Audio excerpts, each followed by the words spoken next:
কিন্তু রব্বে কারীম ডাকদা বলেন, ইয়া আইয়ুহাল্লাযীনা আমানু, হে ঈমানদারগণ।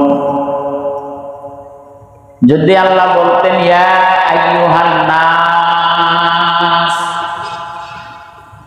তাহলে এই নাসের মধ্যে সকল মানুষ, সমস্ত মানুষ জমায়েত হতো। এখানে স্পেশালি করে, খাস করে ঈমানদারদেরকে আল্লাহ পাক ডাক দিচ্ছেন তিনটা ওয়াজ করার জন্য। কয়টা ওয়াজ? তিনটা ওয়াজ করবার জন্য আল্লাহ পাক ঈমানদারদেরকে সম্বোধন করে ব্যক্ত করেছেন, আতিউল্লাহ। এক নাম্বার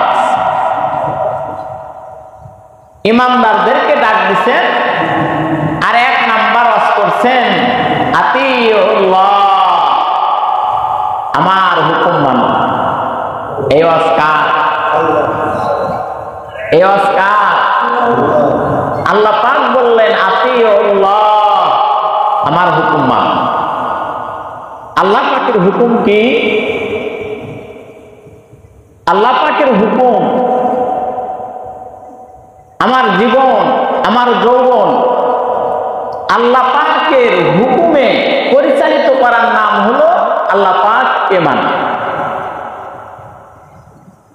আমি আমার খামখেয়ালি অনুযায়ী চলার নাম আল্লাহ পাকের হুকুম মানা নয়। আমার প্রত্যেকটা কাজ, প্রত্যেকটা কর্ম দেখতে হবে যে এটা আল্লাহ পাকের সন্তুষ্ট মোতাবেক হচ্ছে কিনা। আল্লাহ পাকের হুকুমের মধ্যে নামাজ পড়ে, নামাজ কি পড়ে আল্লাহ পাকের হুকুমের মধ্যে? আল্লাহ পাকের হুকুমের মধ্যে যাকাত এগুলো পড়ে। আল্লাহ পাকের হুকুমের মধ্যে কুরবানি এগুলো পড়ে নাকি? কোন শুধু পড়ে না, আল্লাহ পাকের হুকুমের মধ্যে মানুষের সাথে মানুষের সুসম্পর্ক বজায় রাখা, এটা মনে হয় আল্লাহ পাকের হুকুমের মধ্যে পড়ে। হ্যাঁ, তো আজ তো দেখতেছি আপনারই ভালো, শুধু মানার মাত্রাটা আমাদের মধ্যে কম। আল্লাহ বলেন আতিউল্লাহ,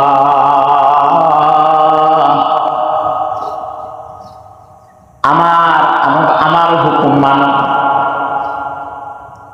আল্লাহ পাকের হুকুম মানা, এই ওয়াজটা কি দেশের কোন প্রেসিডেন্ট করছে? এই ওয়াজটা এলাকার কোন প্রতাপশালী ব্যক্তি করছে? এই ওয়াজটা কে করছেন? জোরে কোন কে করছেন? আল্লাহ এই ওয়াজ করছেন যে আমার হুকুম মানো। এখন কোন ব্যক্তি যদি আল্লাহ পাকের হুকুম না মানে, তাকে আল্লাহ পাকের হুকুম মানতে হবে, এই দাওয়াত দেওয়া জায়েজ না নাজায়েজ? আল্লাহ পাকের হুকুম মানতে হবে, এই দাওয়াত দেওয়া জায়েজ না নাজায়েজ? আর এই দাওয়াত শুধু আলেমে দ্বীন উলামায়ে কেরামেরাই দেয় নাকি 1,24,000 পয়গম্বর দিবেন? তারা দেন নাই? 1,24,000 পয়গম্বর দাওয়াত দেন নাই? 1,24,000 পয়গম্বর এই দাওয়াত দিচ্ছেন। মুসা কালিমুল্লাহ বলছেন লা ইলাহা ইল্লাল্লাহ, মুসা কালিমুল্লাহ। লা ইলাহা ইল্লাল্লাহ ইব্রাহিম খলিলুল্লাহ, লা ইলাহা ইল্লাল্লাহ ঈসা রুহুল্লাহ। এইভাবে যত নবী আসছেন তত নবী দ্বীনের এই দাওয়াত দিচ্ছেন। আমাদের নবী শুধুমাত্র দ্বীনের দাওয়াত থেকে ফারেক ছিল? তিনি দিচ্ছেন না? তিনি এমন ভাবে দাওয়াত দিচ্ছেন,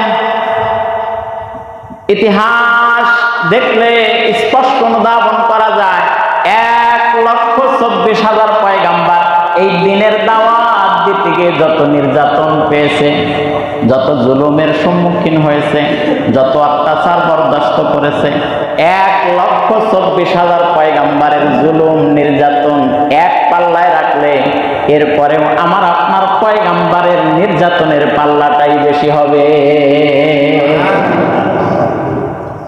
এত জুলুম, এত নির্যাতন, এত অত্যাচার বরদাস্ত করছেন, তবু কি কালেমার প্রচার ছেড়ে দিছেন? কালেমার প্রচার ছেড়ে দেন নাই, বরঞ্চ তেনারা ব্যক্ত করছেন এটা পাগল, এটা মাতাল, এটা অচেতন, এটা সমাজের বোঝা, আরো ইত্যাদি ইত্যাদি কথা বলে বৎসনা করছেন, ধিক্কার দিচ্ছেন, গালমন্দ করছেন। তারপরেও পয়গাম্বার তেনাদের জন্য আল্লাহর কাছে দোয়া করছেন। কেন দোয়া করছেন? আল্লাহ এনাদের কপালে যদি হেদায়েত নাও থাকে, এনাদের পরবর্তী সময়ে যেনারা আসবে, হয়তোবা তেনারা আমাকে নবী হিসাবে মানবে।